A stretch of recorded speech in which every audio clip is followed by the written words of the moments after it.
సంక్రాంతి సీజన్ను సరిగ్గా క్యాష్ చేసుకుంటే స్టార్డమ్ అలా నడిచొస్తుంది. కెరీర్లో బిగ్ హిట్ పడుతుంది. ప్రేక్షకుల మనసులను ఇట్టే గెలవచ్చు.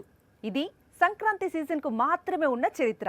ఎందరో యంగ్ హీరోల చరిత్రను మార్చిన ఘనత ఇదే సీజన్కి ఉంది. Prince Mahesh Babu super star గా ఎదగడానికి కారణం ఒక్కడు. 2003 జనవరి 15న ఈ బ్లాక్ బస్టర్ రిలీజ్ అయింది. సంక్రాంతి సీజన్ లో మహేష్ బాబు 1 నేనొక్కడినే, బిజినెస్ మ్యాన్, సీతమ్మ వాకిట్లో సిరిమల్లె చెట్టు లాంటి హిట్స్ చూశాడు. గేమ్ చేంజర్, వినయ్ విధేయరామ కంటే ముందే mega power star Ram Charan నటించిన నాయక్ 2013 సంక్రాంతి సీజన్ లో రిలీజ్ అయింది.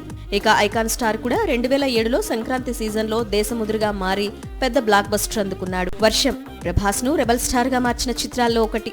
అప్పటిదాకా ప్రభాస్ కి చెప్పుకోదగ్గ హిట్ లేదు. కానీ 2004లో సంక్రాంతి పండక్కి వచ్చిన వర్షంతో కలెక్షన్ల వర్షం చూశాడు ప్రభాస్. దెబ్బకు అమ్మాయిల కలల రాకుమారుడయ్యాడు. సాక్షి టీవీ ప్రసారాలను నిలిపివేయడం చట్టరీత్యా నేరం. సాక్షి టీవీ ప్రసారాల కోసం మీ స్థానిక కేబుల్ ఆపరేటర్ని వెంటనే సంప్రదించండి. డిటిహెచ్లో, ఇంటర్నెట్లో కూడా సాక్షి టీవీ ప్రసారాలను వీక్షించవచ్చు.